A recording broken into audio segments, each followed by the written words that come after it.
Murder Plan. The night was a cloak of darkness, heavy and suffocating, as Dave Miller stood beneath the shadow of the tall, twisted trees near the old railway crossing. This place was far enough from town that no one would hear a scream, and the roar of passing trains would drown out any suspicious noises. He had chosen the spot with precision, calculating every detail to ensure he would not be caught.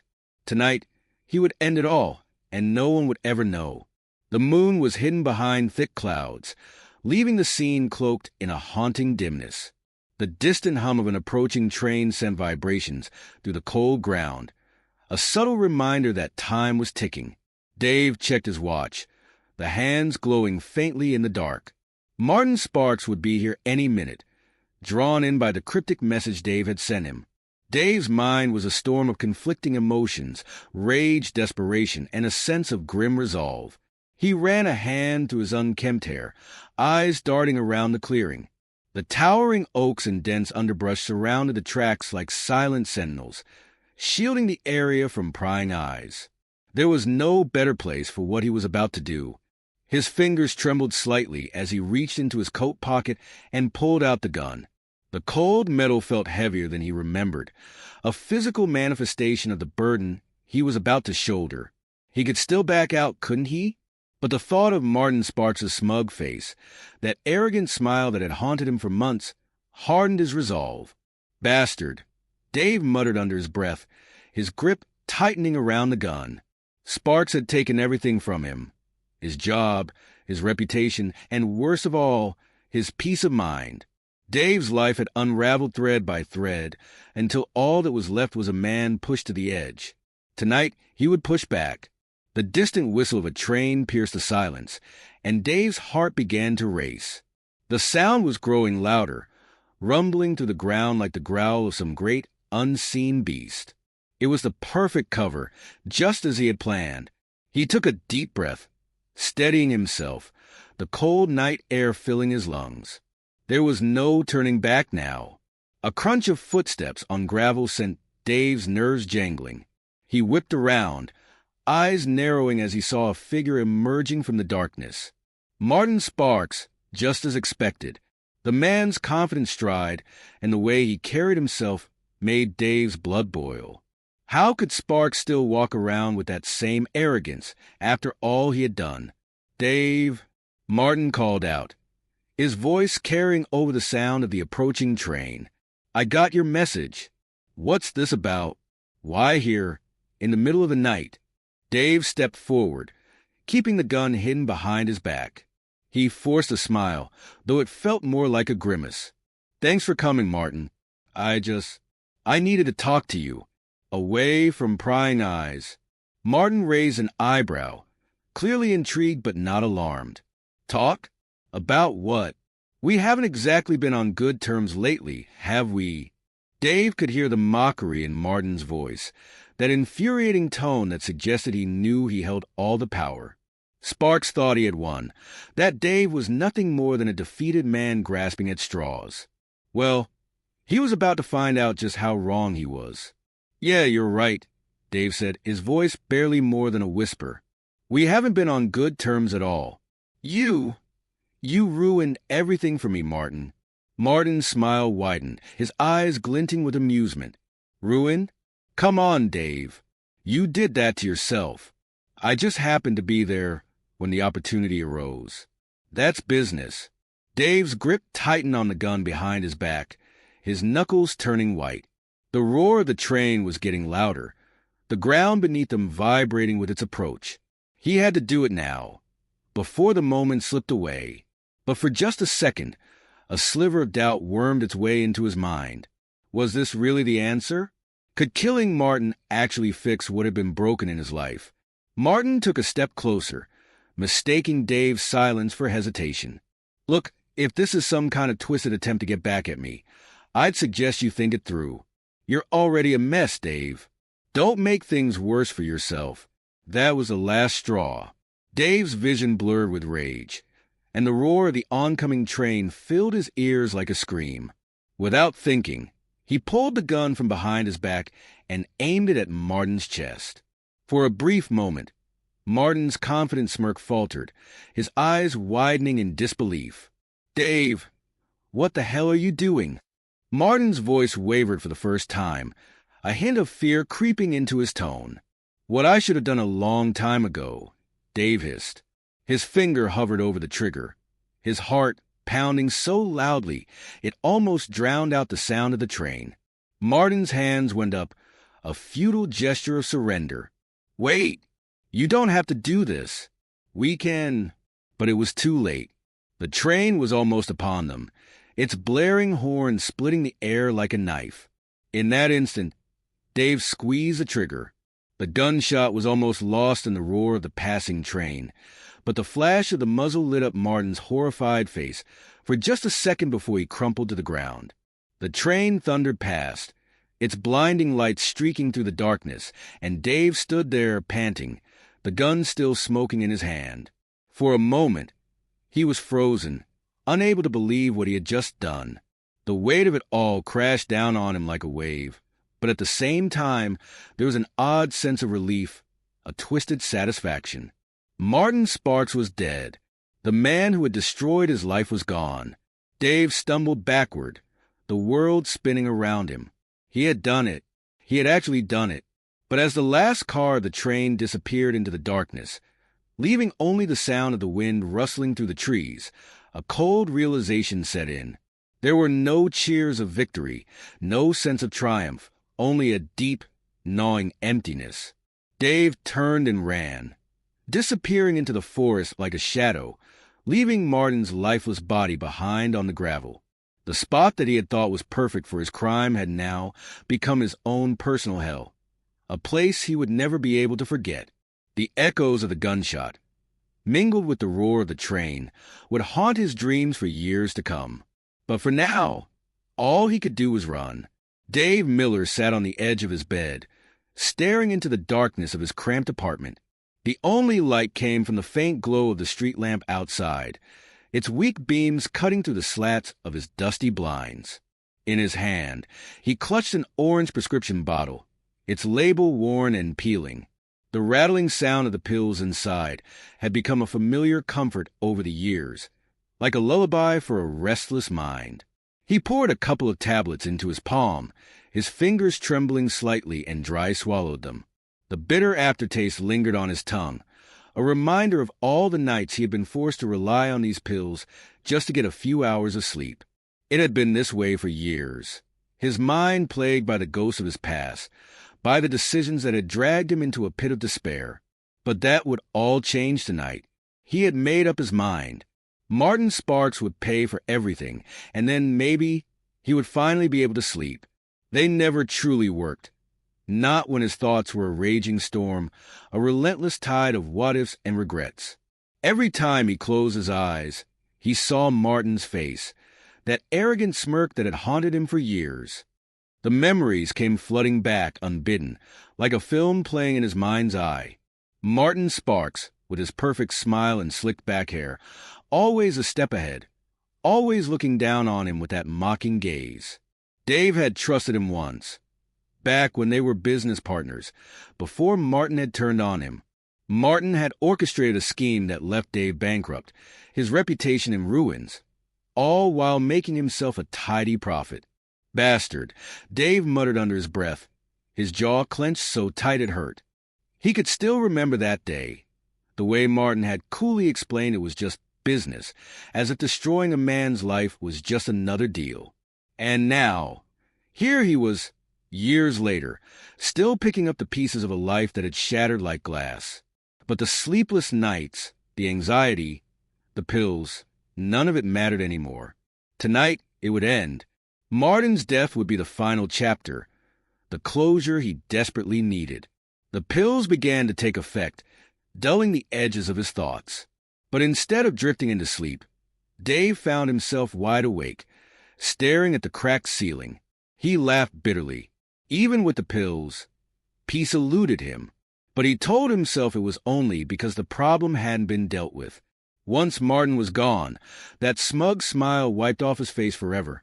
Maybe then the nightmares would stop. Dave got up, and began pacing the small apartment, his bare feet scuffing against the threadbare carpet. The sound was almost rhythmic, a distraction from the thoughts that threatened to overwhelm him. He ran a hand through his thinning hair, feeling the dampness of sweat on his forehead. In the dim light, his reflection in the cracked mirror on the wall looked like that of a stranger. Hollow eyes, sunken cheeks, a face weathered by years of sleepless nights and pills that never quite worked. He was a shell of the man he once was, but all of that would change soon. He walked over to the kitchen counter and picked up the revolver he had cleaned and loaded earlier that day.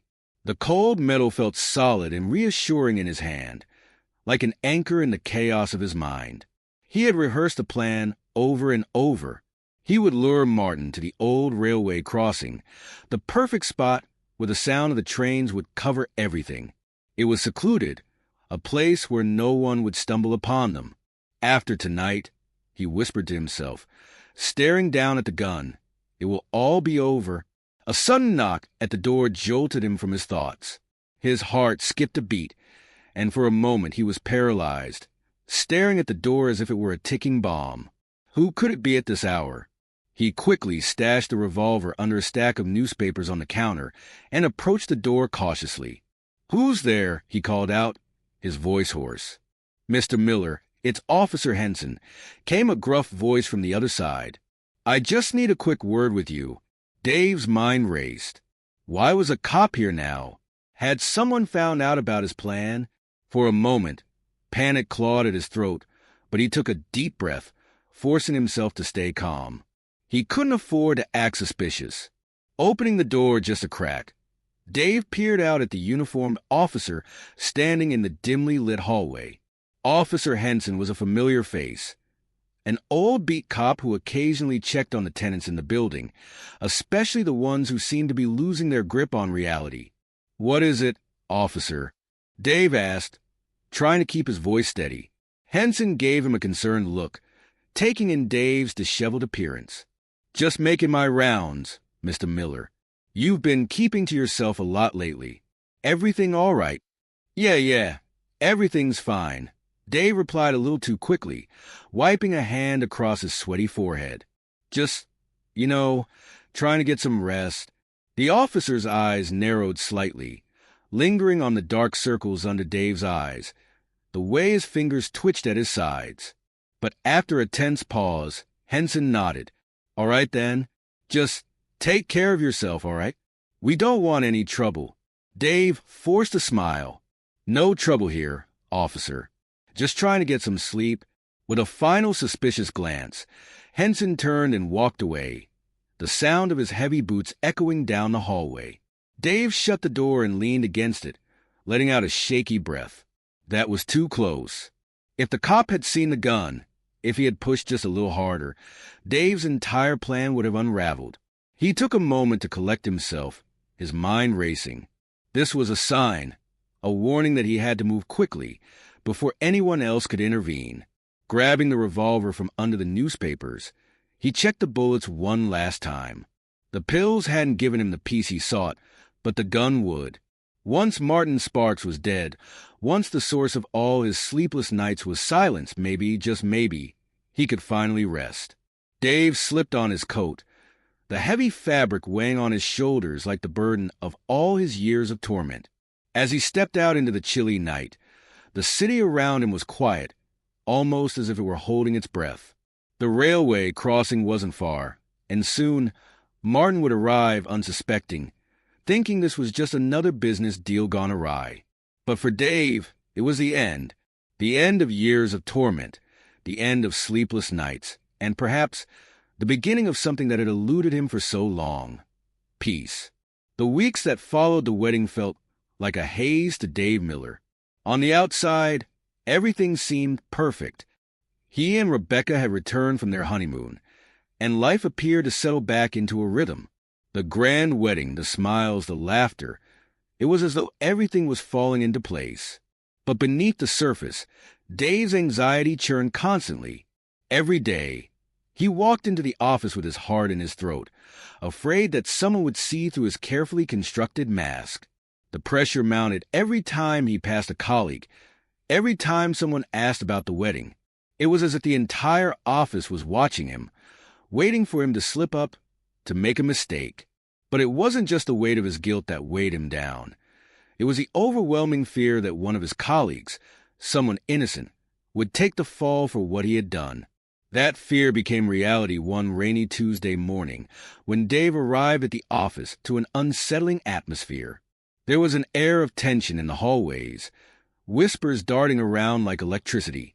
He had walked in late that day, having trouble falling asleep after yet another night of tossing and turning, plagued by dreams of the money, the wedding, and the secret he couldn't shake.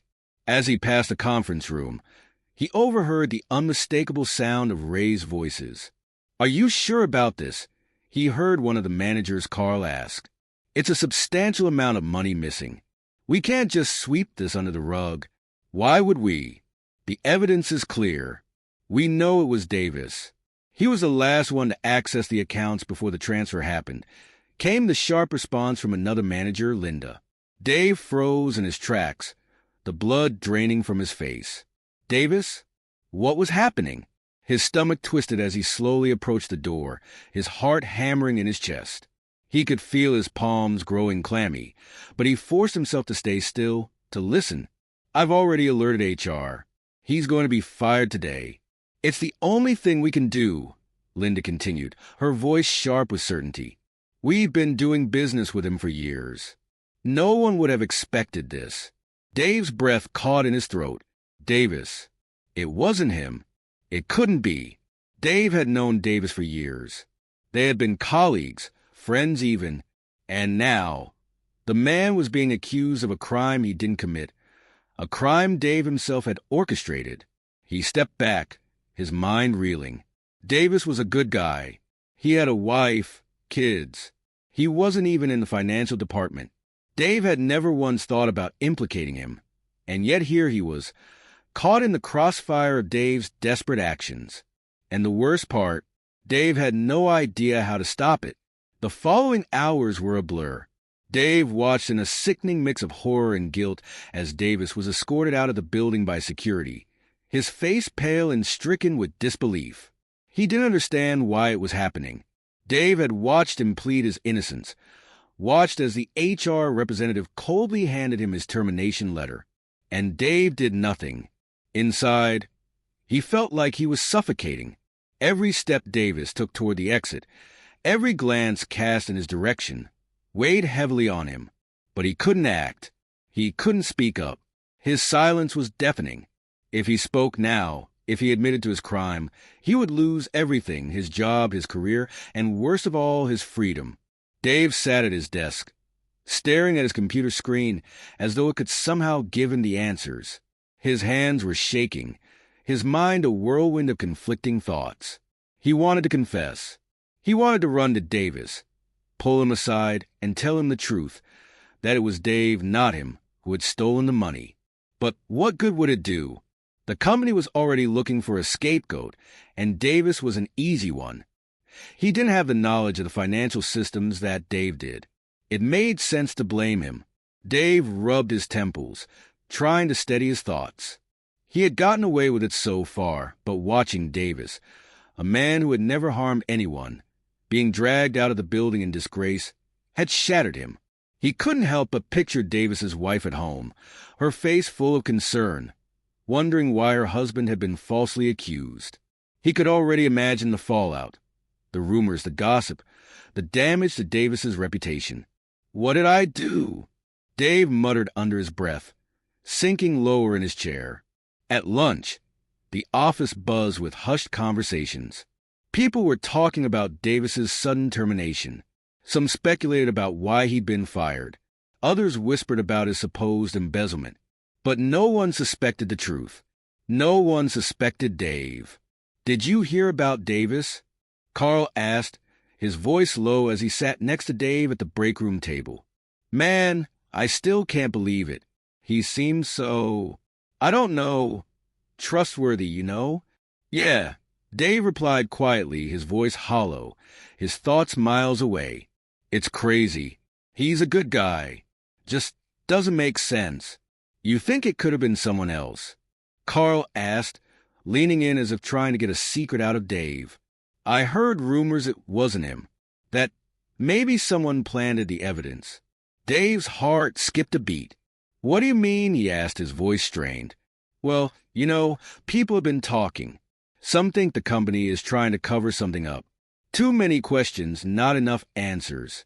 It's strange how they jump to conclusions so fast." "Yeah," Dave trailed off, trying to seem nonchalant, but his insides twisted into knots. The guilt in his chest was becoming unbearable, suffocating him like a vice. That afternoon, Dave went through the motions of his work, but his mind wasn't there. It hadn't been for days. Every time he glanced at Davis's empty desk, every time he overheard someone talking about the theft, he felt his stomach churn. He couldn't escape the knowledge that it was his fault. It wasn't just Davis's career at stake. It was Dave's own life, too. If the truth ever came out, he would be finished. By the end of the week, Davis was a ghost in the office. He wasn't just fired. He had vanished from the building. His belongings cleared out, his presence erased as if he had never existed. The company had moved on, but Dave couldn't. That night, as Dave lay in bed, the sound of the city humming just beyond his window, the guilt kept him awake. He stared at the ceiling, his thoughts tangled and heavy. He had done this. He had allowed an innocent man to be fired, to lose everything, just to protect himself. He thought about Rebecca, her gentle smile, the way she had looked at him after the wedding. She had no idea about the darkness inside him, the guilt that was eating him alive. She had no idea about the man he had become, the liar, the thief, the coward.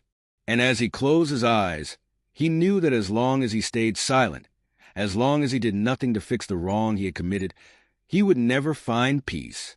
But the cost of speaking up, of revealing the truth, was too high.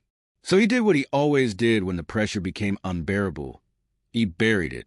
He buried it deep and tried to move on. But the shame, the guilt, would never go away. Martin Sparks had always been the kind of person who blended into the background. He wasn't loud or attention-seeking like some of the other employees, but he was sharp, far sharper than anyone realized. For years, he had quietly observed the inner workings of the company, taking mental notes, making connections that others had overlooked. He wasn't part of the in-crowd, but that didn't bother him. In fact, he preferred it that way. It gave him the perfect vantage point to watch the world spin around him. Martin was a senior analyst in the company's finance department, a role that required him to sift through numbers day in and day out. It wasn't glamorous work, but he had a knack for it. He could spot discrepancies from a mile away, and he often prided himself on his attention to detail. Unlike some of his colleagues who seemed content to go through the motions, Martin always looked a little deeper, always searched for patterns that others couldn't see.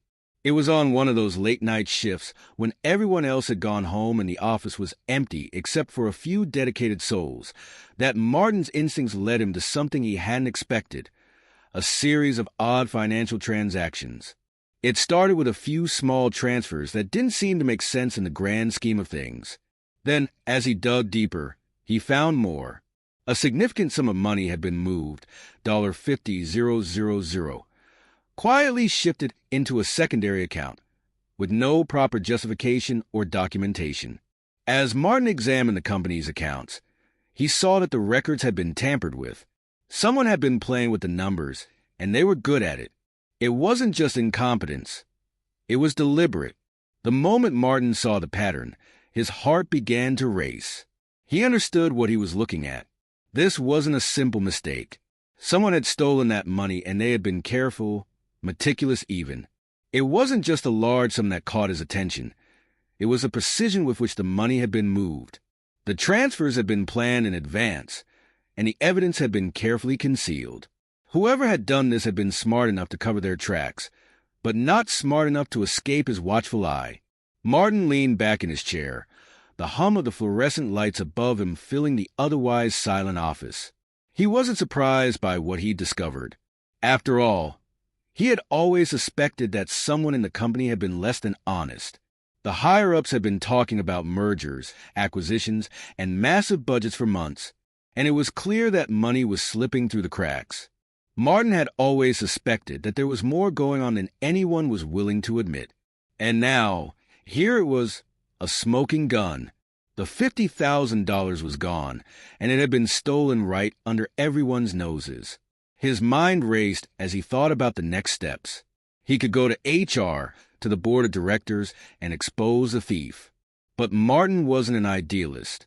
He knew better than to expect any real justice from the company. In fact, he was sure that whoever had done this would just find a way to cover their tracks further, bury the evidence, and carry on with their life as if nothing had happened. The company wouldn't want a scandal. It would reflect badly on their reputation, and that meant they would sweep it under the rug. Besides, Martin didn't exactly trust the upper management. He'd seen enough to know that they had their own secrets. So, he sat there, staring at the screen, his fingers hovering over the keyboard. He could expose Dave Miller. The man he had come to suspect was behind the theft. Dave had always been a little too flashy with his spending, a little too eager to show off. It wasn't hard for Martin to connect the dots. He had watched Dave carefully over the past few months, noting how his behavior had shifted since the wedding. There had been whispers around the office about the extravagant ceremony, the lavish honeymoon. Martin had seen the way Dave acted when he talked about Rebecca, the way he constantly bragged about the perfect wedding. It didn't take a genius to figure out that Dave might have embezzled the money to fund the affair. Martin's lips curled into a smile that wasn't one of satisfaction, but of opportunity. He didn't want to expose Dave. No, that would be too simple, too predictable. What he wanted was leverage, power, and he knew exactly how to get it. Over the next few days, Martin bided his time. He kept quiet, watching Dave closely. Dave was nervous. That much was clear. He had been acting different, more jittery, more guarded. Martin could see the telltale signs of guilt, and he could sense the fear in the way Dave carried himself. But Martin didn't care about that. What he cared about was getting something in return for his silence. One afternoon, as they both waited for the elevator, Martin struck up a casual conversation. "Hey, Dave," he said, his tone light, almost friendly. "I've been thinking. I noticed something weird with the accounts the other day. The numbers weren't adding up, and I've been looking into it." Dave's eyes immediately flicked to Martin, his face paling slightly. "What do you mean?" he asked, trying to sound calm, but his voice betrayed him. I don't know what you're talking about." "Oh, I'm sure you don't," Martin said with a nonchalant shrug. "It's nothing major, just a little hiccup. But you know how it is, right? The higher-ups get nervous about things like that." Dave swallowed hard, clearly struggling to keep his composure. "You're not planning on telling anyone, are you?" Martin paused, then smiled again, a cold, calculated smile that sent a chill down Dave's spine. "I wouldn't dream of it. But, it would be a shame if someone else found out. Someone who isn't as understanding as I am." Dave's eyes widened as the implication sank in. "What do you want, Martin?" Martin leaned in slightly, his voice lowering to a near whisper. "You know what I want. I want a little compensation for my silence. A little incentive to keep quiet about the whole thing." Dave stared at him, his mind racing. He was cornered, and he knew it. Martin had him exactly where he wanted him. The idea of being exposed, of losing his job, his reputation, and possibly his freedom, was too much to bear. He had no choice but to comply. "What do you want?" Dave repeated, his voice strained. "Let's just say a little bit of money will do the trick," Martin said casually. "Not too much. Just enough to make me feel like it's worth my while to keep quiet about what I know." Dave hesitated, then nodded slowly. "Fine. Just don't tell anyone." Martin's grin widened. "Good. I knew you'd come around." For weeks, Martin continued to extract small sums of money from Dave, his demands growing with each passing month. Dave couldn't refuse. He couldn't afford the risk of exposure. As the months went by, the weight of Martin's blackmail began to gnaw at him. Every time Martin called him into his office, every time they exchanged money, the guilt and fear grew heavier. But there was no way out. Dave had dug his own hole, and now Martin had him right where he wanted him. And so Martin Sparks, the quiet, observant analyst, became the puppet master behind Dave Miller's every move, controlling him from the shadows, a cruel reminder of how easily one's life could unravel when the cost of secrets was too high to bear. The office lights hummed softly, casting a sterile glow across the room as Martin Sparks sat hunched over his desk, the fluorescent lights flickering slightly overhead. It was late, well past the time when most of the employees had left for the evening. The office was quiet except for the tap of his fingers against the keyboard, but his mind was racing. He had been planning this moment for days, weeks even, carefully considering every word, every gesture. Martin wasn't an impulsive man. No, he had learned the art of patience long ago. This was the moment when everything would shift. He would finally get what he wanted. Across the room, Dave Miller was packing his bag, preparing to leave for the night, his thoughts consumed by the usual worries, his fiancée, Rebecca, their upcoming wedding, and the mounting pressure to keep up appearances. The last few months had been a whirlwind of preparation, a race to secure his future, and his desperate desire to maintain the facade of success. Little did he know. The man sitting in the corner of the office had been watching him carefully, had been piecing together the cracks in Dave's carefully constructed life. "Dave," Martin said, his voice breaking the stillness of the room. Dave looked up, startled, his hand still on the strap of his briefcase. He hadn't realized that Martin was still there. "We need to talk," Martin continued, his voice calm but firm.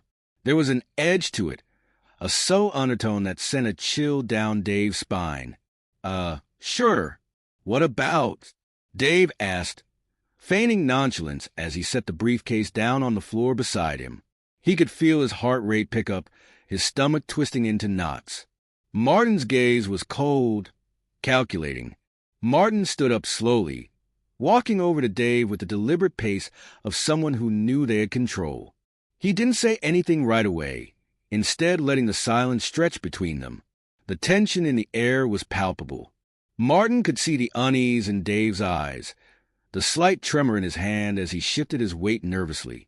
"I've been going through some of the company records lately," Martin began, his voice low but piercing, "and I came across something interesting."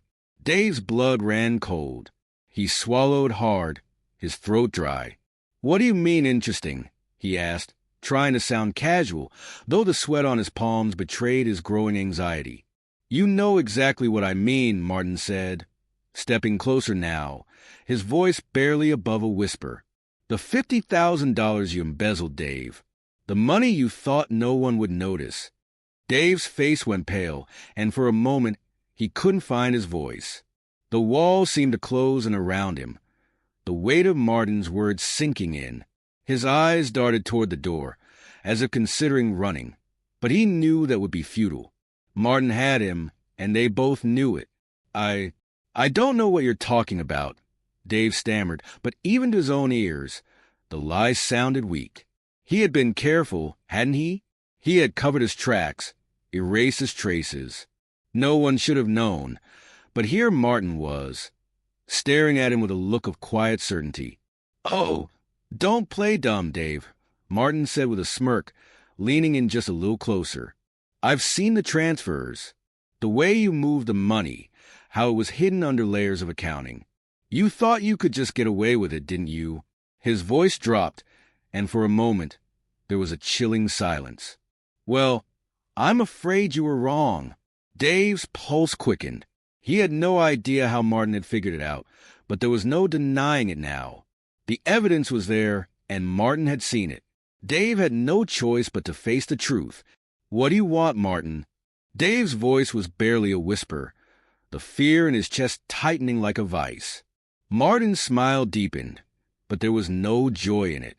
It was a cold, calculating smile, the smile of a man who knew he had the upper hand. "It's simple, really," he said, stepping back and leaning against the desk. "I need some help. My son, David Jr., he's sick. Doctors say it's serious. I'm doing everything I can, but the medical bills, they're piling up. I've been trying to cover the costs on my own, but it's hard to make ends meet. Dave's eyes widened in surprise. This wasn't the direction he had expected. Martin's son was the last thing he'd thought would come up. He had never even heard of a child in Martin's life. Martin had always seemed so distant, so unapproachable. The revelation caught him off guard. But then the meaning behind Martin's words settled into Dave's mind. "What do you want from me?" Dave asked, his voice strained. Martin's gaze was steady, unwavering. A little financial help, just enough to cover the basics for a few months. A few $1,000s here and there. He paused, watching Dave carefully. "It won't be much compared to what you've already taken, Dave. You can afford it. And in return, I'll keep quiet. Your little secret will stay safe with me." Dave's heart sank. The weight of the situation pressed down on him, suffocating him. His fingers clenched into fists at his sides. This was it, the moment he had been dreading. Martin had him cornered, and there was no way out. "I don't have that much," Dave protested weakly, trying to find any excuse to escape this trap. "I mean, I'm getting married soon. I have expenses. You know, Rebecca and I—" "Oh, I'm sure Rebecca will understand." Martin cut him off with a scoff. "She'll probably be fine with you helping out a colleague in need. After all, you wouldn't want this to get out, would you? A scandal, your reputation in ruins. Your fiancée might not be so happy to marry someone who's been embezzling from the company. She might think twice about it." The threat hung in the air like a heavy cloud, suffocating Dave's thoughts. He couldn't afford to lose Rebecca. He couldn't risk everything he had worked for just because of a mistake, a crime he had been foolish enough to commit. But what choice did he have? He couldn't go to the authorities. The consequences would be far worse than just handing over some money.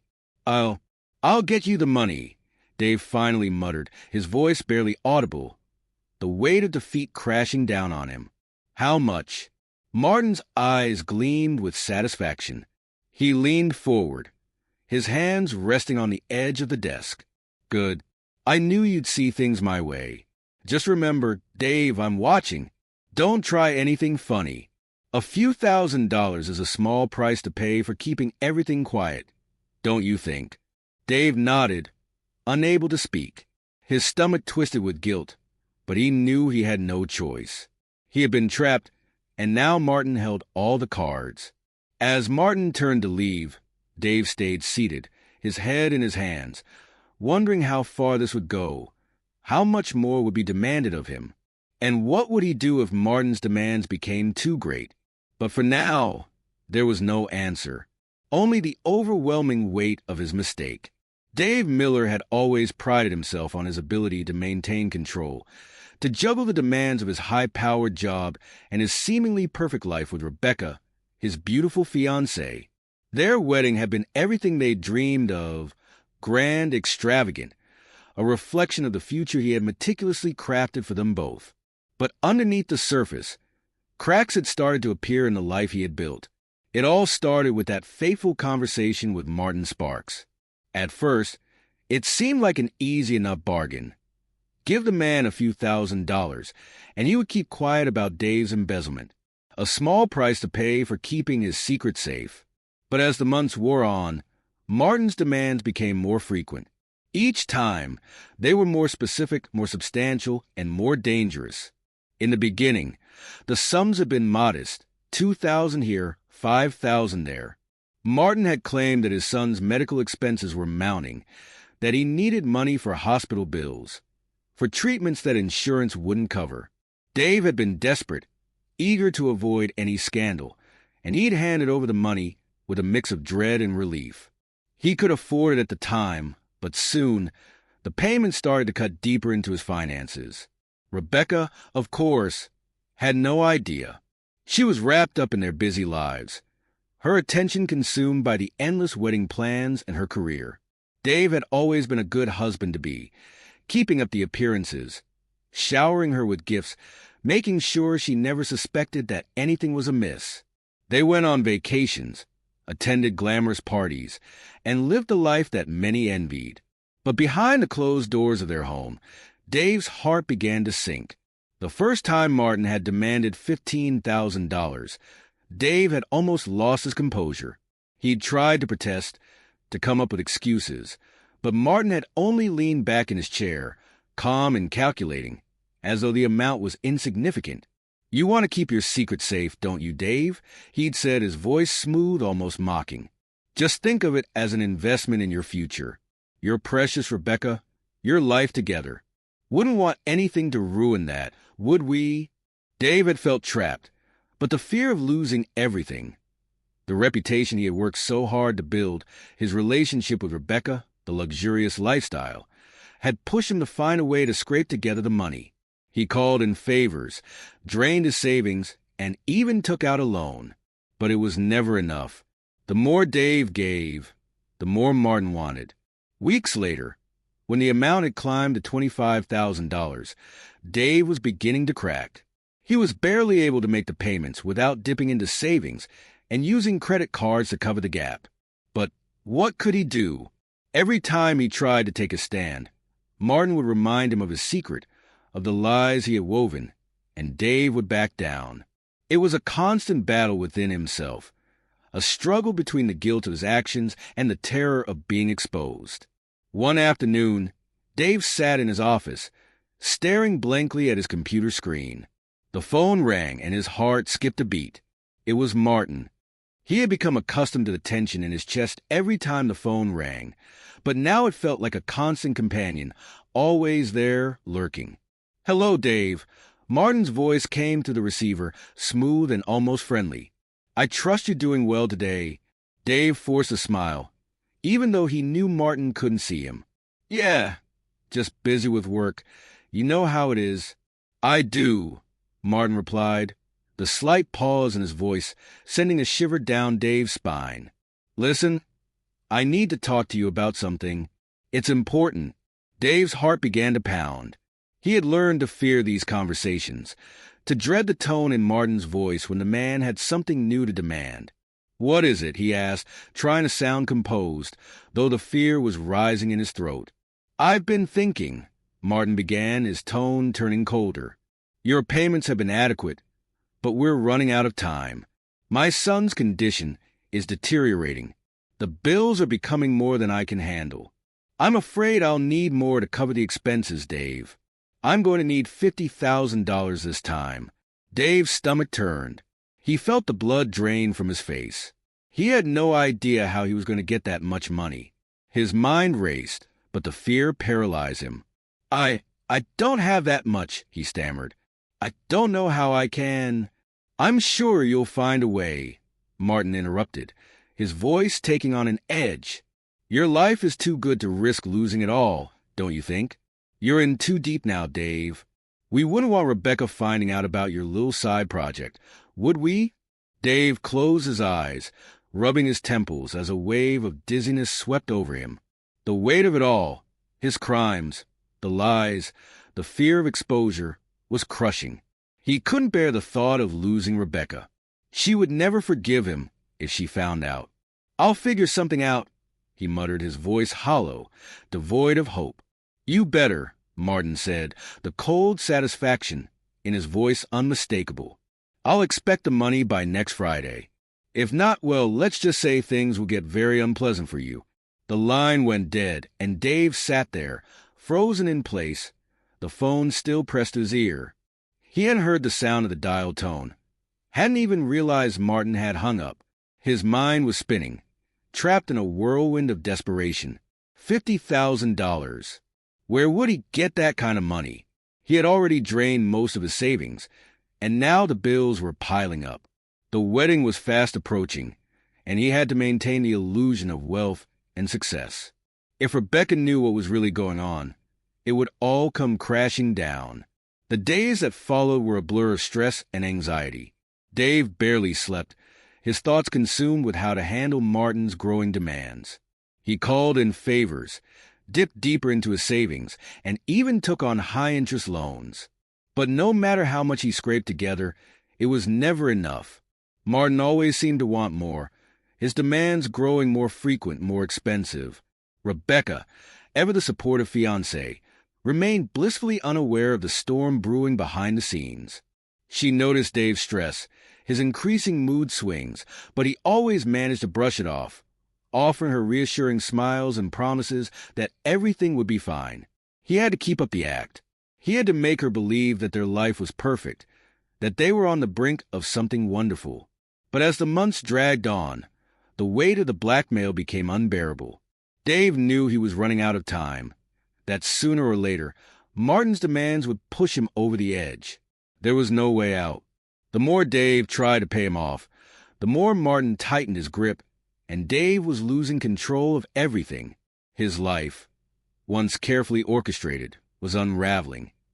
And no matter how hard he tried to maintain the facade, he couldn't shake the feeling that everything was about to collapse. Dave Miller had always prided himself on his ability to manage both his career and personal life with finesse. He and Rebecca had been the perfect couple, effortlessly navigating the demands of their successful careers, their social obligations, and their life together. But as the months dragged on, the once solid foundation of their marriage began to crack, and Dave could feel it happening. Rebecca had always been intuitive, able to read the subtle shifts in Dave's mood, his habits, his actions. She noticed the changes, the late nights at work, the increasingly distant look in his eyes, and the stress that seemed to hang over him like a dark cloud. It wasn't the kind of stress that came from work alone. It was something deeper, something hidden beneath the surface that Dave was desperate to conceal. It started with small things. She'd come home to find him at the kitchen table, staring at his phone, looking lost in thought. When she asked him about it, he would offer a strained smile and brush it off, saying it was nothing. "Just work stuff, babe," he would say. But Rebecca, ever the perceptive one, could tell something wasn't right. One evening, as they sat down for dinner, she noticed that Dave was barely touching his food, pushing it around the plate absent-mindedly.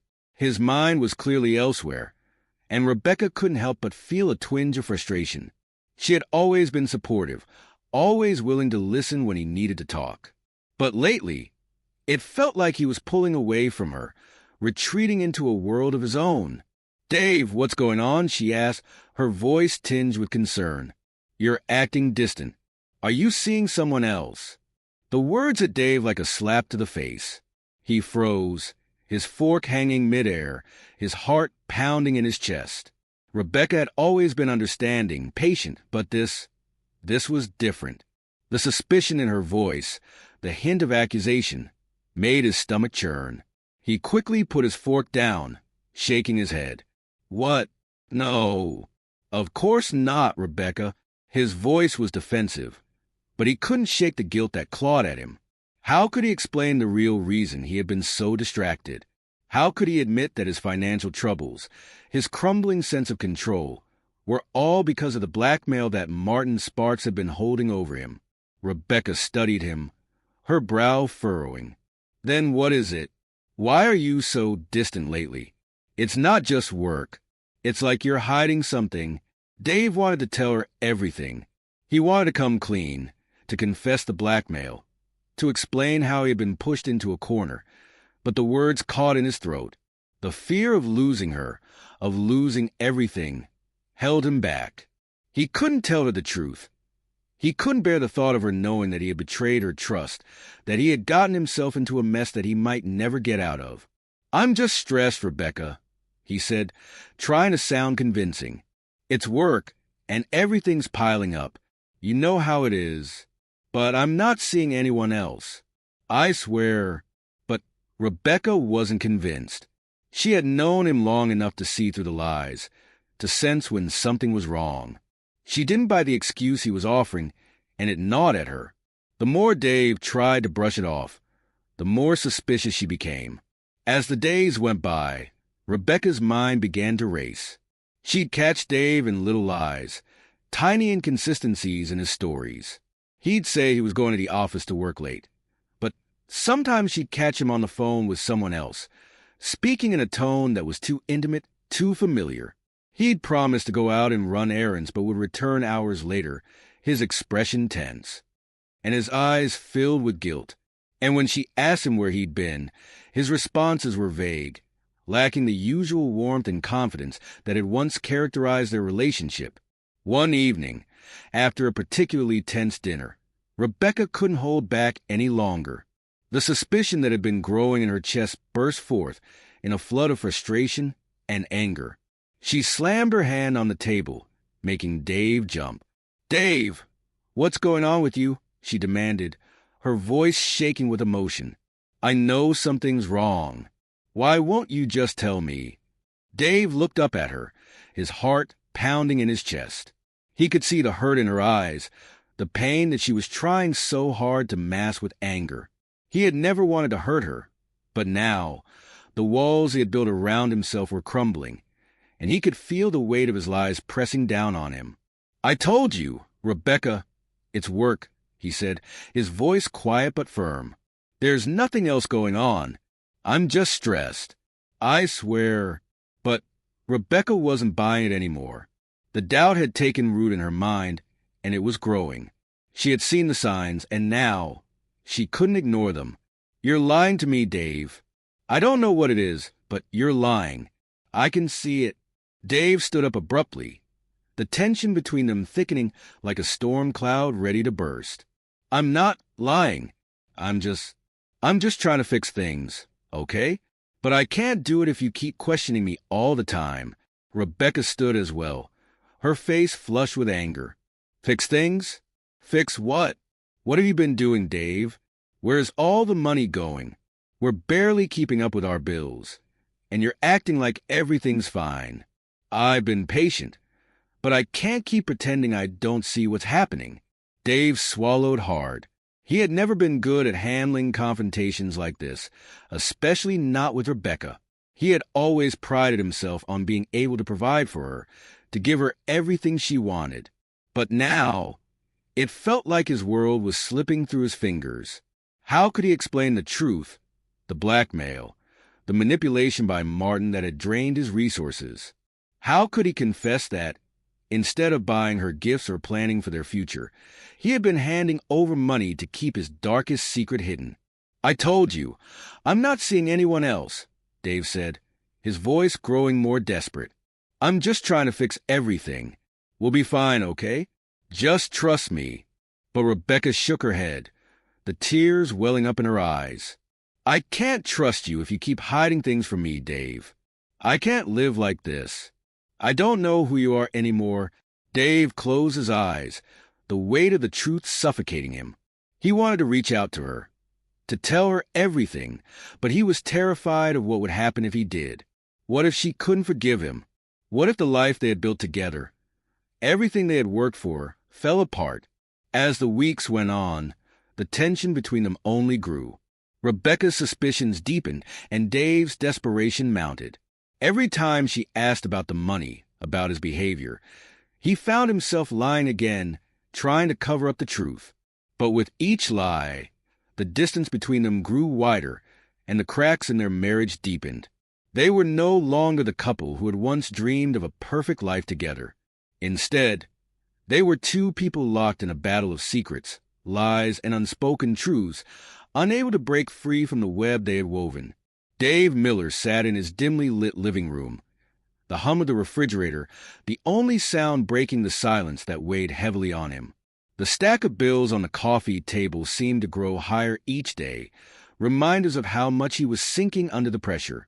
The blackmail from Martin Sparks had become unbearable, but even worse was a feeling of suffocation that surrounded him, tightening its grip on his chest with every passing day. It wasn't just the money. It was the constant fear, the humiliation of being controlled, and the realization that Martin had his life in his hands. Sitting in the plush armchair, Dave ran his fingers through his hair, staring blankly at the wall in front of him. It had been over 3 years since Martin had first approached him, demanding money for his silence. In the beginning, Dave thought it would be a temporary inconvenience, something he could manage. He could make some adjustments, maybe dip into savings or cut back on the luxuries. But Martin, ever the opportunist, had sensed Dave's desperation and pushed harder, raising his demands until they had spiraled beyond control. Now, Dave was scraping by, unable to keep up with his own lifestyle, let alone Rebecca's expectations. The thought of her, her beautiful smile, The way her eyes lit up when she talked about their future cut through him like a knife. He had promised her the world, a life of comfort and success, and instead, he was spiraling into a pit of lies and secrets. It wasn't just his own future that was on the line anymore. It was hers, too. If Rebecca found out the truth, everything would be over. The life they had worked so hard to build would crumble before their eyes. But it wasn't just Rebecca that Dave feared losing. It was his own dignity, his sense of self. He could no longer recognize the man he had become, a man whose every move was dictated by a man like Martin Sparks. The thought gnawed at him day after day. How had he gotten to this point? How had he let Martin manipulate him so thoroughly? In the early days, he had tried to stand up to him, tried to convince Martin to back off. But Martin had always been one step ahead. He had a way of worming his way into Dave's life, exploiting his weaknesses, pushing him closer to the edge. And now Dave was stuck, trapped in a nightmare that he couldn't escape. Then one evening, as he sat alone in his living room, it all became clear. Dave leaned forward, elbows on his knees, the idea forming in his mind like a dark cloud rolling in. The more he thought about it, the more the idea took shape, until it seemed almost too perfect. He could end it all. The blackmail, the lies, the endless demands. If he killed Martin, everything would stop. The money would be his again, and he would no longer have to live under Martin's thumb. No more late-night texts, no more silent threats, no more looking over his shoulder. He could be free. At first, the thought horrified him. The idea of taking someone's life, ending a life, seemed unfathomable. But the more he thought about it, the more reasonable it seemed. Martin had been pushing him to his limits for too long. He had to take control of his life again. He had to do something drastic. Dave ran his hands over his face, his heart pounding in his chest. Could he really go through with it?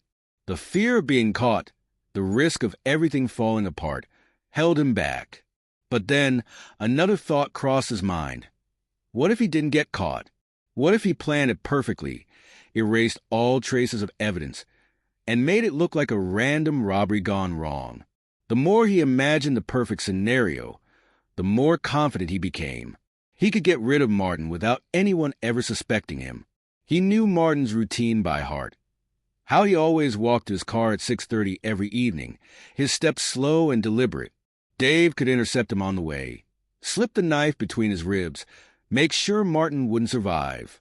He would leave no evidence behind, no fingerprints, no trace.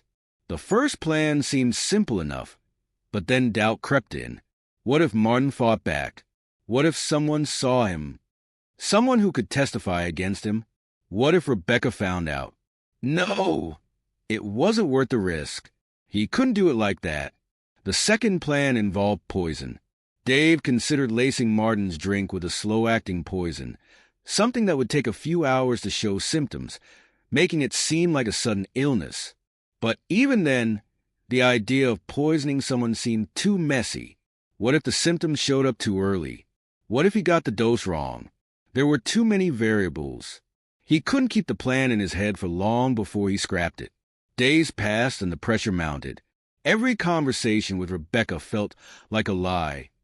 Every moment with her a reminder of the web he had woven. He couldn't keep living like this, but the idea of killing Martin, of actually taking action, still seemed too far-fetched, too extreme. The fear of getting caught lingered in the back of his mind, threatening to unravel everything. But then he would think of the money, of the blackmail, of the suffocating weight of living under Martin's control, and he would push those fears away. Dave stood up from the chair and began to pace, the idea still turning over in his mind. The third plan came to him in a flash. It wasn't as violent as the others, but it was still just as deadly. He would stage an accident.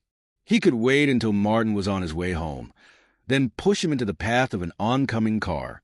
The accident would look like a random tragedy, and no one would suspect foul play. It was clean, it was subtle, and it could work. But again, doubt set in. What if someone saw him?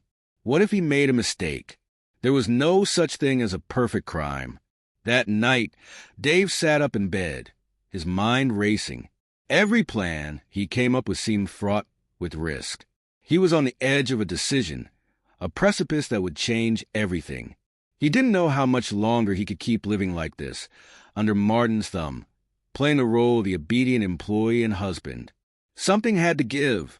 As the moonlight filtered through the window, casting a soft glow over the room, Dave closed his eyes. The answer was clear now. He couldn't do it.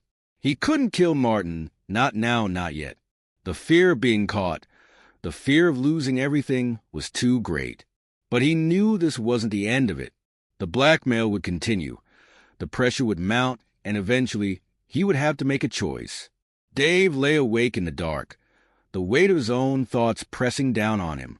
The fear still lingered. But now there was something else too, an unsettling sense of urgency. How much longer could he keep running from the truth? How much longer could he live in a world where Martin Sparks controlled his every move? Something had to give, and soon Dave knew he would have to make a choice. But for now, he just lay there, waiting for the inevitable. The weight of the decision hung over Dave like a dark cloud, oppressive and suffocating.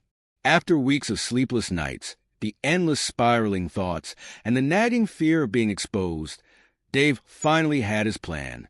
It wasn't perfect, but it was close enough. The railway crossing, his carefully chosen battleground. It was isolated, quiet, the kind of place where no one would ask questions. If he played his cards right, Martin Sparks would never be seen again. Dave sat at the kitchen table, the light above him casting shadows on the walls. He stared at the phone in his hand, his fingers tapping nervously on the screen. He had rehearsed the conversation a dozen times in his head.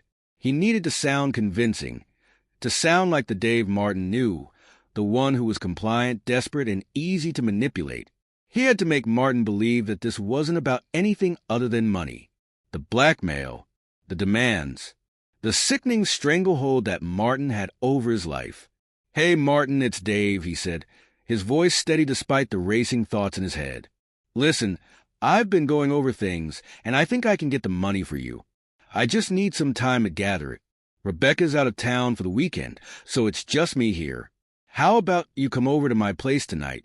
I'll have it ready for you by then." Dave could hear Martin's voice on the other end, calm and calculating, just like always. "All right, Dave. You know I don't trust anyone else to keep their word, but you've always been good to me. I'll be there. I expect you to have what you owe me." Dave could already feel his stomach churn. He didn't want to go through with it, but he had no choice. This was the only way out. "I'll have it ready," Dave said, his voice cold, distant. "Just come by at around 9. I'll be waiting." He hung up, then sat back in his chair, staring at the empty space in front of him. His mind raced through the plan again. The train tracks were only a few miles from his house, down a quiet rural road. It was a place where people rarely ventured, and even more rarely saw anyone walking by. The timing had to be perfect. He had to make sure Martin didn't suspect anything, didn't see the danger until it was too late. That night, Dave went about his usual routine, trying to keep his nerves in check. He spent an hour pacing the house, making sure everything was in order. The living room was dark, save for a few lamps, casting a soft glow around the space. He poured himself a drink, just enough to calm his jittery hands, and waited. Around 8:30, he heard the unmistakable sound of a car engine pulling up outside. Dave's heart rate quickened. This was it. He had to pull it off now, or all of his plans, all of the years of secretive manipulation and blackmail, would come crashing down around him. He couldn't let that happen. Not now. He stood in the hallway, looking out the front window as Martin's car came to a stop in the driveway. The headlights illuminated the front yard for a moment. Then the engine turned off. The door opened, and Martin stepped out, his bulky frame casting a shadow against the porch light. "Hey, Dave," Martin said with a smirk as he approached the door, his voice as grating as ever. "You really gonna have the cash for me tonight?" "I've been waiting long enough." Dave stepped aside, allowing Martin to enter. "Come in. You want a drink?" "Nah, just the cash." Martin replied, pushing past him and making his way into the living room. He stood there, arms crossed, waiting expectantly. Dave's stomach twisted as he forced a smile. "I told you, I'm doing my best. Just give me a minute. You can sit down and relax. I'll have it in a few minutes." Martin didn't seem to notice the tension in Dave's voice. Instead, he dropped into the armchair and leaned back, his eyes scanning the room as if inspecting everything, judging it. He never trusted Dave, but he liked the idea of being in control, even in Dave's home. Dave quickly walked into the kitchen, his mind racing again. His palms were sweaty, and his breath felt shallow. He was so close to the end, yet the fear of getting caught gnawed at him. He had made up his mind, though. There was no turning back. He was about to end this nightmare once and for all. He checked the clock, 9:05. The timing had to be precise. He couldn't afford any delays. He grabbed his car keys, locking the door behind him as he stepped outside. Martin was still inside, sitting comfortably in the chair, none the wiser. Dave's plan was simple. He'd drive Martin to the railway crossing, under the pretense of showing him where he'd been hiding the money, and then he would strike. He knew the perfect spot on the tracks, hidden just enough from any onlookers, where the train would be the perfect cover for his crime. The drive was quiet. Dave focused on the road, his grip tight on the steering wheel, his heart pounding in his chest. Every minute that passed seemed to stretch on forever, the seconds ticking by like hours. Martin sat in the passenger seat, chatting aimlessly about nothing of consequence, completely unaware of what was coming. Finally, they reached the crossing. The silence was almost eerie, and Dave's breath caught in his throat as he looked at the tracks, the darkness around them broken only by the dim glow of the car's headlights. "This is it," Dave said, forcing a smile as he turned off the engine. "Just wait here. I'll show you where I've got the cash." Martin nodded, clearly eager, his eyes scanning the area as if checking for any signs of trouble. "You better have it, Dave. I'm getting tired of waiting." Dave nodded, his hands trembling as he opened the door. As he stepped out of the car, he glanced at the tracks. The train was due to pass in about 5 minutes, and that would be his window. He had to act fast. "Let's go," Dave said, his voice low. "I'll show you right now." They walked toward the tracks, Martin trailing just behind him. It wasn't until they reached the edge that Dave made his move. In one swift motion, he turned and shoved Martin hard. Martin stumbled, arms flailing as he tried to regain his balance. But it was too late. He was already falling toward the tracks, and before he could react, the train, with its blinding headlights, was upon them. Dave froze for a moment, watching as Martin was swallowed by the approaching locomotive, the sound of the train's horn deafening in the quiet night. Then it was over. The night was silent once more, save for the distant rumble of the train as it disappeared into the dark. Dave stood there, breathing heavily, his chest tight with fear, but also with a strange sense of relief. The perfect plan. It had worked.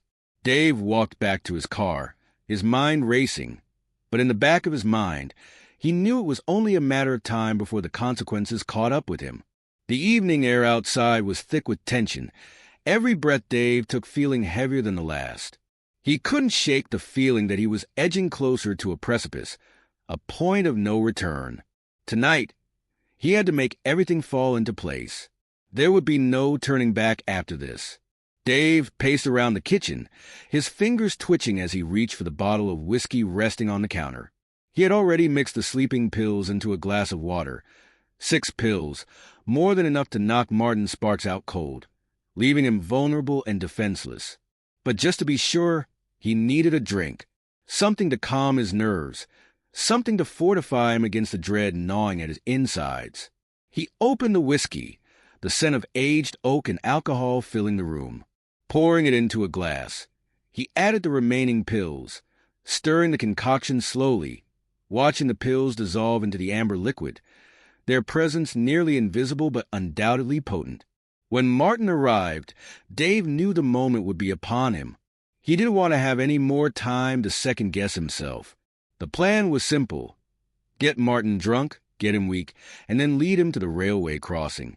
He didn't want Martin conscious or alert, able to see the danger coming. He needed him pliable, like putty in his hands.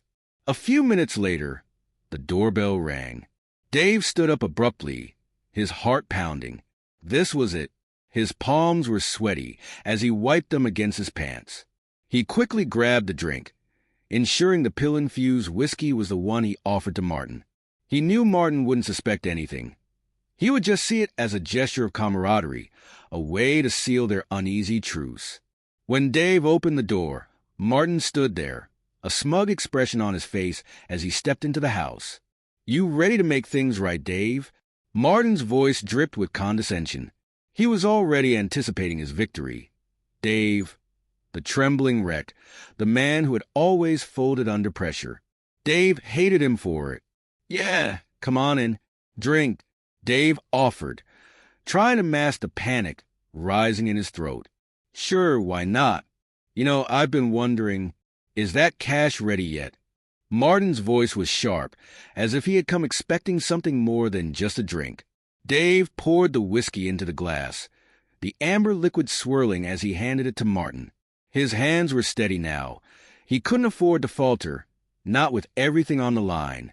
Martin took the glass, giving it a quick once-over before sipping it. The whiskey burned going down, but it was nothing unusual. He shot Dave a curious glance. "You've been acting strange tonight. You nervous or something?" Dave froze for a split second, the words sinking deep into his gut. "Nervous," he repeated, forcing a laugh. "Nah, just a little tired, I guess." He didn't want to give Martin any more reason to question him. He forced a smile, leaning against the kitchen counter as he tried to appear casual, unaffected. Martin was too busy taking another swig of the drink to notice the subtle shift in Dave's demeanor. But Dave knew Martin was no fool. He could sense when someone was hiding something. His eyes narrowed as he took in Dave's twitching hands and stiff posture. "You sure you're okay? You've been looking a little off." Martin's voice had a harder edge now, and Dave felt his throat tighten. Dave quickly nodded, his pulse hammering in his ears. "I'm fine, really. It's been a long week." He wanted to slap himself. Why was he so obvious? But there was no time to worry about that now. Martin was drinking, and soon he would be sluggish, docile. Dave just needed to buy a little more time. Martin took another long drink, and Dave watched with a growing sense of dread. The pills were working, slowly but surely. Martin's face was beginning to slacken, his eyes losing their sharpness. The man was getting groggy, just as Dave had planned. But even as he watched Martin's eyes flutter, Dave could sense the suspicion growing.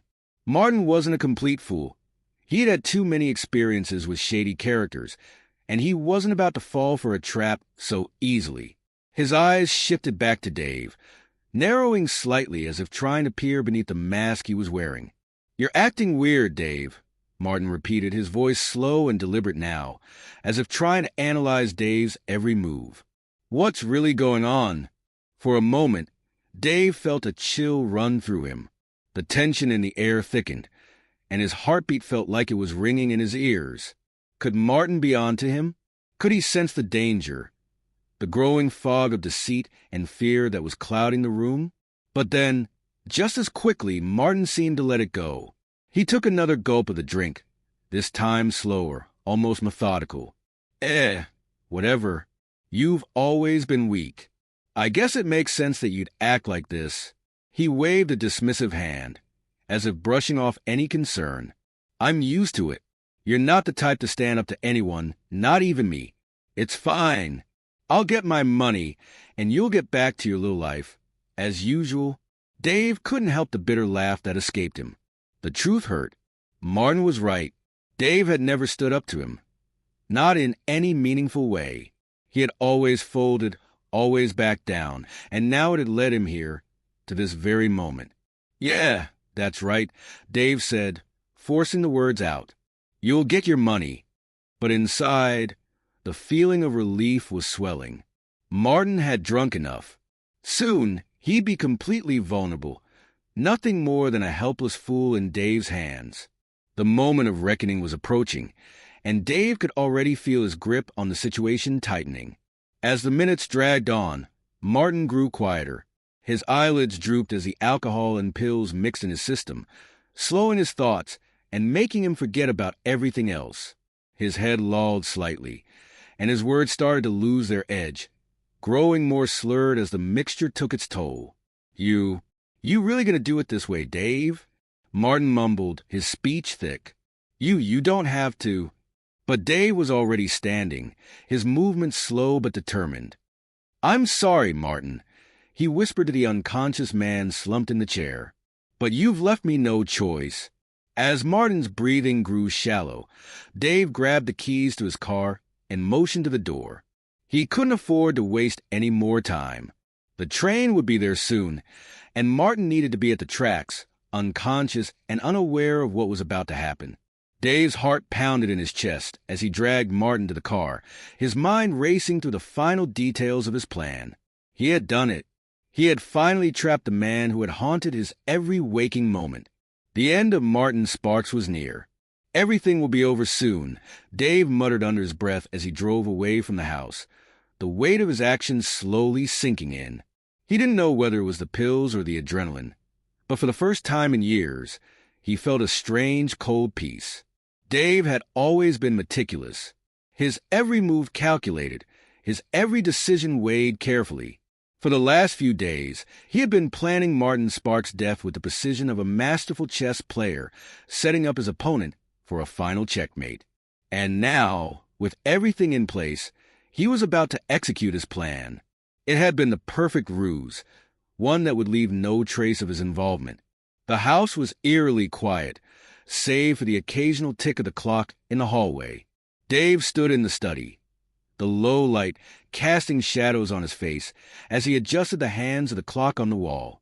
He set it ahead by exactly 10 minutes, just enough to make sure it would appear like he was still at home when Martin was struck down. It was a small trick, but it was a crucial one. He could already picture the scene in his mind. When Nina, his loyal servant, would come in and notice the time, she would think it was still early.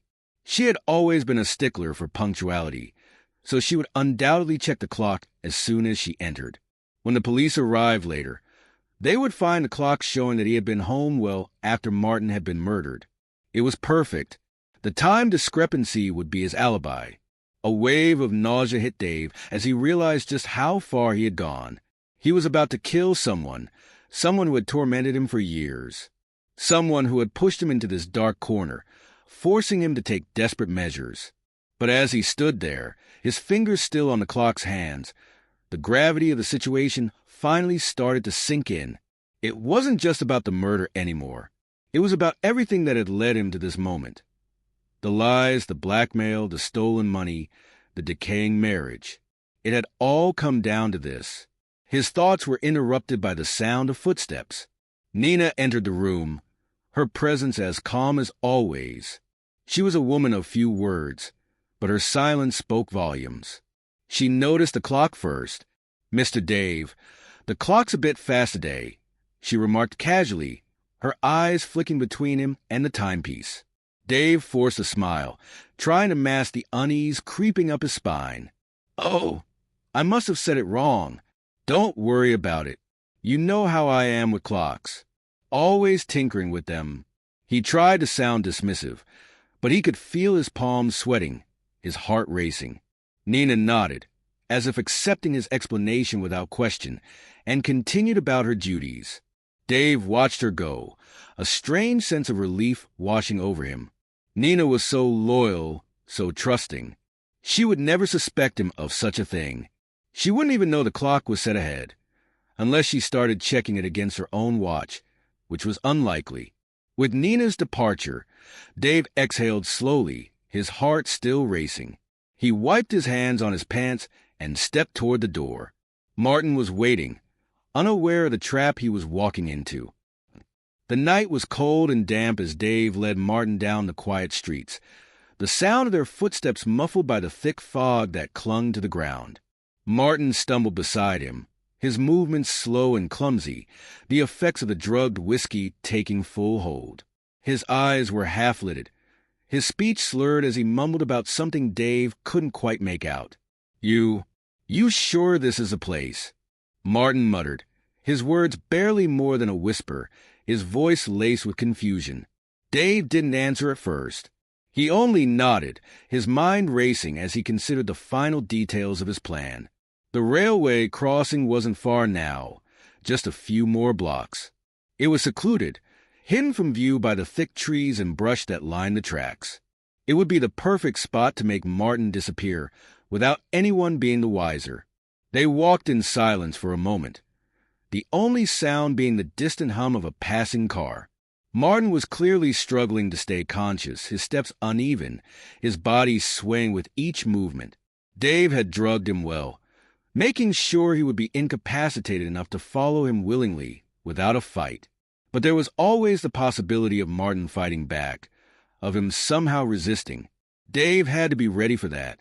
Finally, they reached the railway crossing. Dave stopped, turning to Martin, whose eyes were now fully glazed over, his head bobbing slightly as he tried to focus. "You okay, Martin?" Dave asked, his voice smooth, trying to keep up the pretense that he was still on friendly terms with the man he was about to kill. Martin nodded slowly, his mouth half open as he struggled to make sense of his surroundings.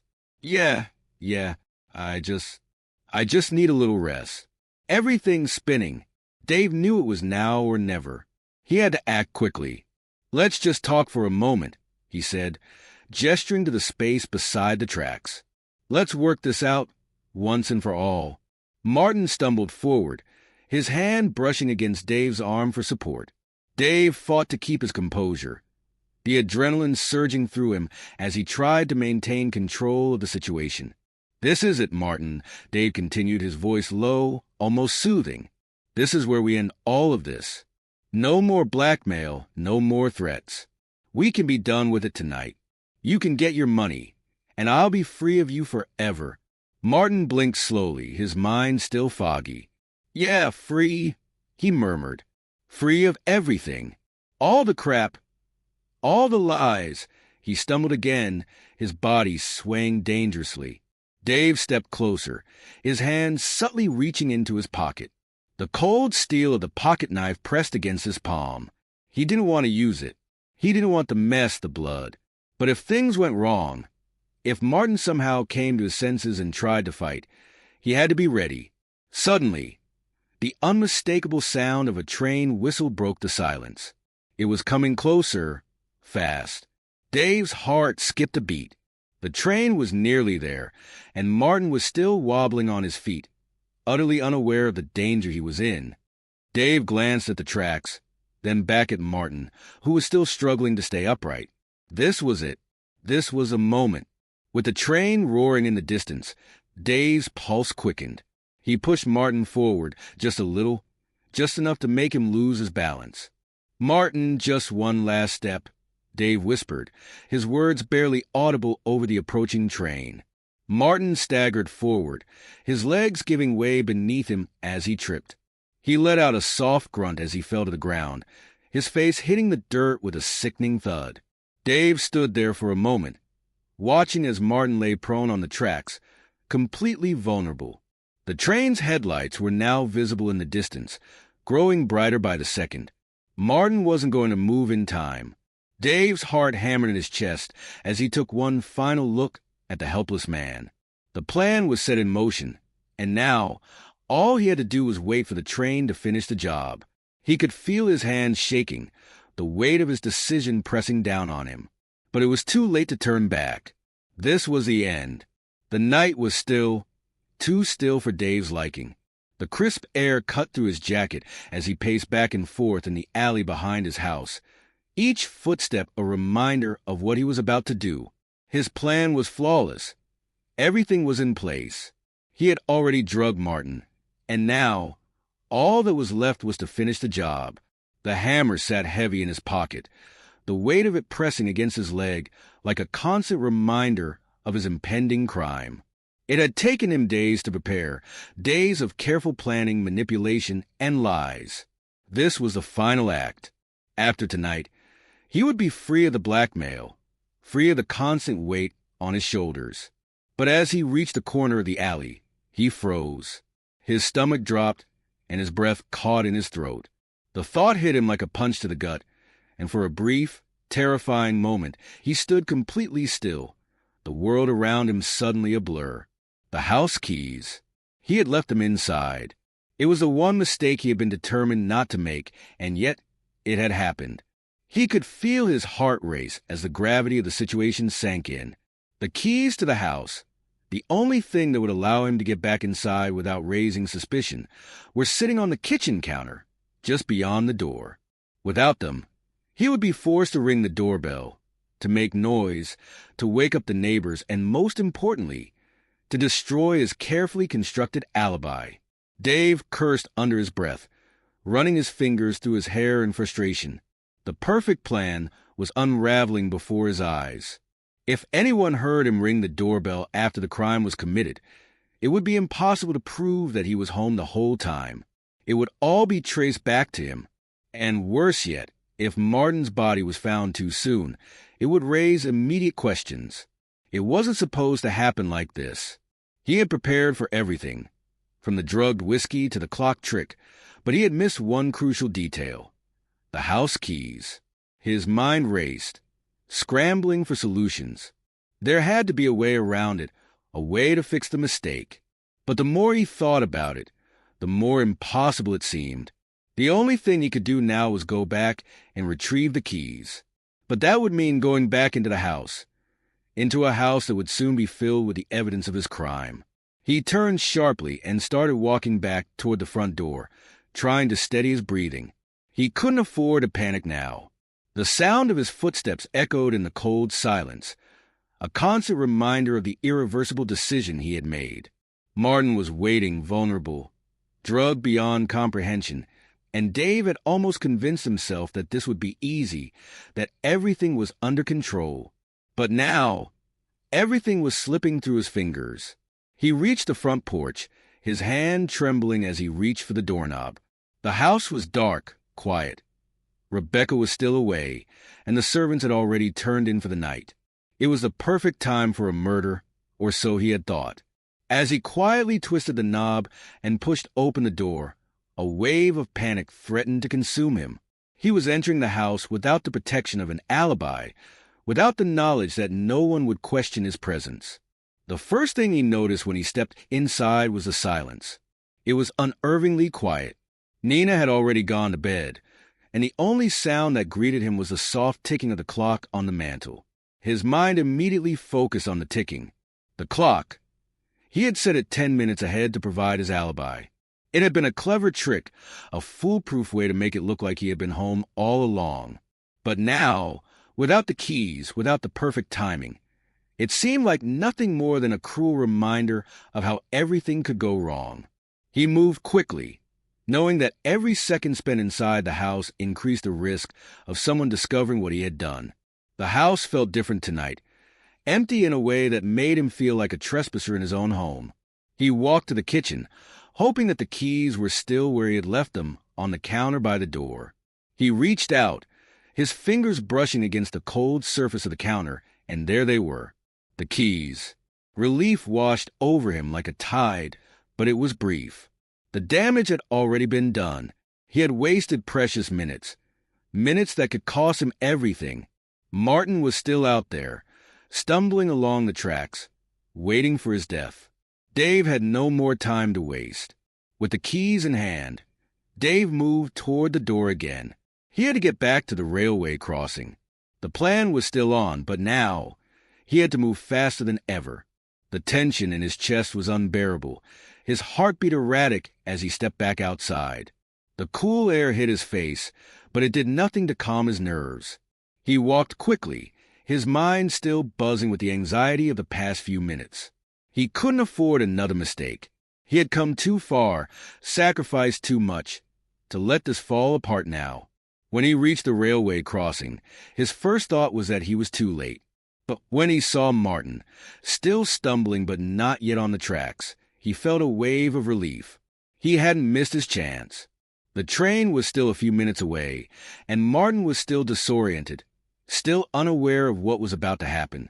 "Martin," Dave called out, his voice hoarse with anxiety. Martin turned toward him, blinking slowly. His face was flushed, and his steps were unsteady. "Dave, what's going on?" "You're acting weird," Martin slurred, his words thick with the whiskey. Dave smiled tightly, trying to suppress the panic bubbling beneath the surface. "I just need to talk to you. About the money. You're gonna get it, okay? But we need to finish this now. There's no more running, no more games." Martin wobbled closer, his eyes struggling to focus. "Yeah, okay, just give me the cash." Dave took a deep breath. The hammer in his pocket was still there, cold and heavy, waiting for the final moment. But the time was slipping away, and Martin wasn't making it easy. Dave had to act fast. This was his last chance. The perfect plan was falling apart at the seams, and if he didn't strike now, he might never get another chance. "Come on, Martin," Dave urged, trying to stay calm as he motioned toward the tracks. "Let's get this done. You don't want to miss the train, do you?" Martin blinked again, his eyes unfocused. "The train? What do you—" Before Martin could finish the sentence, Dave pushed him forward a little too hard. He had to finish this now. The hammer's weight burned in his hand as he gripped it tightly, but just as he was about to strike, he hesitated. For the briefest of moments, he saw something in Martin's eyes, a flicker of realization. And in that second, Dave knew there was no going back now. The cold air nipped at Dave's face as he walked beside Martin, who was still stumbling, his steps erratic from the effects of the drugged whiskey. The hammer in Dave's pocket felt like a burden, its weight pressing against him like a constant reminder of the choice he had almost made. For a fleeting moment, just before his hand had hovered over the hammer, he had considered the consequences. Too many things could go wrong. What if Martin somehow survived? What if the authorities found out? Piecing together the fragments of a story that pointed straight to him. But the biggest thing gnawed at him, the keys. The thought of ringing the doorbell, of being caught, of his carefully planned alibi falling apart. He couldn't risk it. The whole night had felt like walking on a tightrope, and at that moment, the fear of getting caught outweighed the desire to finish what he had started. He turned to Martin, who was still too groggy to understand what was happening, too drunk to be a threat. "Come on, let's just head back to the house," Dave muttered, his voice low, shaky. Martin, his eyes glazed and unfocused, gave a slow nod, not really processing what was happening. "Yeah, okay, sure." Dave led Martin back, down the dimly lit path, the soft rustling of the trees the only sound that accompanied their footsteps. The railway crossing lay ahead, but Dave's heart wasn't in it anymore. The plan was supposed to be perfect, a clean kill, an easy way out of his nightmare. But now, all he wanted was to get back inside his house, retrieve his keys, and erase all evidence of what had almost happened. It was a strange feeling, a mix of guilt, relief, and confusion. He couldn't understand why he had almost gone through with it. Maybe it was the pressure of years of blackmail, or the constant fear that Martin would expose him. Maybe it was the ever-present anxiety about his marriage to Rebecca and the need to keep up appearances. But whatever it was, something inside him had snapped, and for a moment, he had truly believed that taking Martin's life was the only way out. But not anymore. The weight of the decision had grown too heavy, too dangerous. He couldn't do it. He couldn't go through with killing someone, no matter how much Martin had tormented him. As they reached the front porch of the house, Dave glanced over his shoulder, half expecting to see someone watching from the darkness. But the house was still and quiet. Nina, the servant, was likely asleep by now, and there were no signs of movement. Everything seemed normal, and that made Dave even more anxious. He glanced at the clock on the wall inside. It was well past midnight, and he knew he needed to act quickly before his alibi was compromised. He motioned for Martin to follow him inside. "You stay here for a minute," Dave said, his voice firmer than he felt. "I just need to grab something." Martin mumbled something incoherent, still trying to focus, but he followed Dave inside. Dave couldn't help but feel a sense of unease as he closed the door behind them. The house suddenly felt suffocating, as if the walls themselves were closing in on him. He moved quickly toward the kitchen, retrieving the keys from the counter where he had left them earlier. As he stood there, holding the keys in his hand, a thought crossed his mind. What if Martin had noticed something during their walk? What if he remembered something about the way Dave had acted? What if he somehow figured out the truth? The last thing Dave needed was for Martin to regain his senses and turn the tables on him. His breathing became shallow, and he turned back to where Martin was standing near the couch. The man was still swaying slightly, his eyes half-lidded, the effects of the whiskey clearly evident. Dave didn't have time to waste. He had to make sure that nothing went wrong. "Come on," Dave said, trying to sound casual as he motioned for Martin to sit down on the couch. "I'll grab that cash for you tomorrow. You just need to rest now. You've had a long night." Martin didn't argue. He dropped onto the couch with a soft grunt, clearly too disoriented to protest. Dave's heart pounded as he stood there, staring at him. He couldn't shake the feeling that something was off, that somehow this wasn't over. But it was, wasn't it? He decided not to go through with it. The moment of panic had passed. Now, all that was left was to wait for the storm to pass.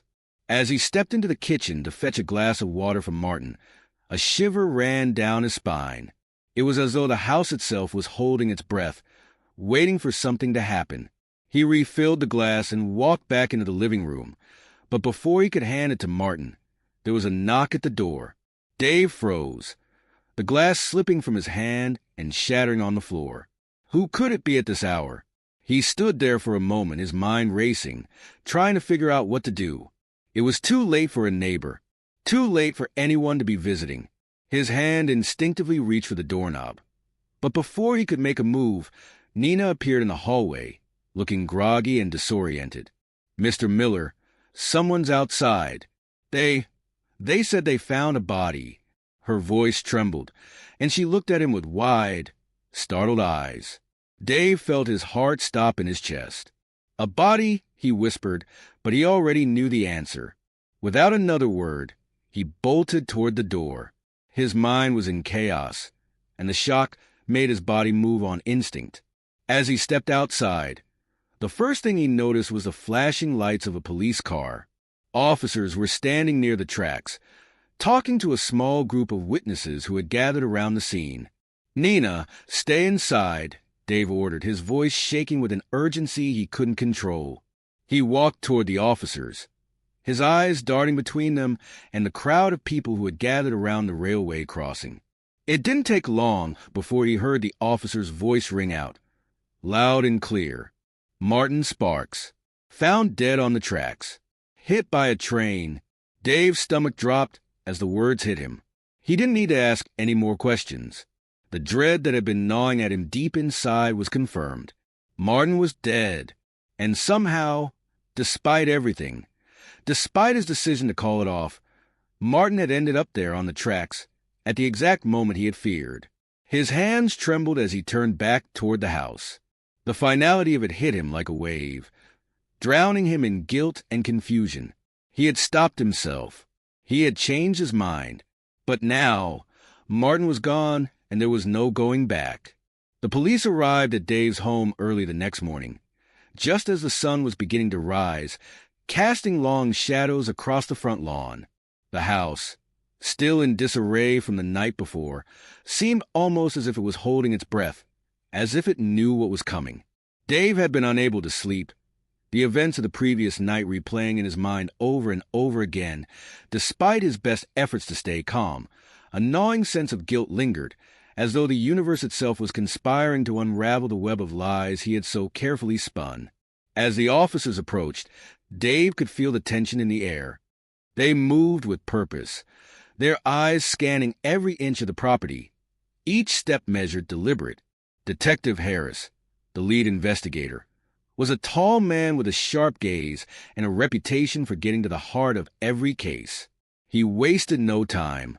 The moment he stepped through the door, he looked directly at Dave, his eyes narrowing in on him like a predator sizing up its prey. "Mr. Miller," Harris said, his voice calm but firm, "we need to talk." We have some questions regarding the death of Martin Sparks. Dave swallowed hard, forcing himself to maintain his composure. Of course, Detective. Anything I can do to help. I'm still in shock over the whole thing. Harris didn't respond immediately. Instead, he surveyed the room, taking in the faint smell of whiskey and the slight disarray that seemed to accompany the night's events. We've already spoken to a few witnesses, he said, his voice cold. But there are some things about your story that aren't adding up. Dave's heart skipped a beat. He had been so careful, so meticulous. How could they possibly know anything? His mind raced, trying to piece together the puzzle. The officer gestured toward the kitchen, where another detective was taking photographs of the scene. We found sleeping pill residue in the whiskey bottle, Harris continued, his gaze never leaving Dave's face. It's clear that Martin was drugged before his death. Care to explain that? Dave's breath caught in his throat. The sleeping pills. He had almost forgotten about them. In his attempt to make Martin vulnerable, he had mixed a potent dose of sleeping pills into the whiskey, but he had never intended for Martin to die. At least, not like this. The train. It had all been part of the plan, but now, with the evidence staring him in the face, Dave couldn't help but wonder if it was all going to fall apart. I don't know what to say, Dave stammered. He was acting erratic when he came over. He asked for a drink, and I gave him one. But I didn't drug him on purpose, Detective. Harris raised an eyebrow, clearly not buying the story. Is that so? Because we also found a hammer in your overcoat. A hammer, Mr. Miller. Care to explain that? Two? The words hit Dave like a punch to the gut. The hammer. It was the tool he had planned to use, just in case Martin tried to fight back. But now, with it in the hands of the police, it looked incriminating. His mind raced, trying to come up with a believable excuse. I thought I might need it, Dave said, his voice shaking. But I didn't use it. I didn't harm Martin. I swear. Harris wasn't convinced. He exchanged a look with the other detectives, who were now combing through the house, collecting evidence. The hammer in your pocket, the sleeping pills and the whiskey. These are all leading us to the same conclusion, Mr. Miller. And then there's the matter of the clocks. Care to explain that one? Dave's stomach twisted at the mention of the clocks. He had set the one in the study ahead by 10 minutes to establish his alibi. It had seemed like such a foolproof plan. A small detail that would throw off the timeline and give him the perfect excuse to be elsewhere when Martin's death occurred. But now, standing in front of Detective Harris, the plan seemed naive at best and criminal at worst. I don't know why the clock was wrong, Dave said, trying to sound innocent. Maybe it was just a malfunction. I didn't set it. I swear. I had nothing to do with. Mr. Miller, Harris interrupted, his tone sharp. We're not accusing you of anything just yet, but you've put yourself in a very compromising position. The hammer, the pills, the clock, and now this. Harris gestured toward the photographs of the railway tracks, showing where Martin had been found. It all points to you. Dave felt his world collapsing around him.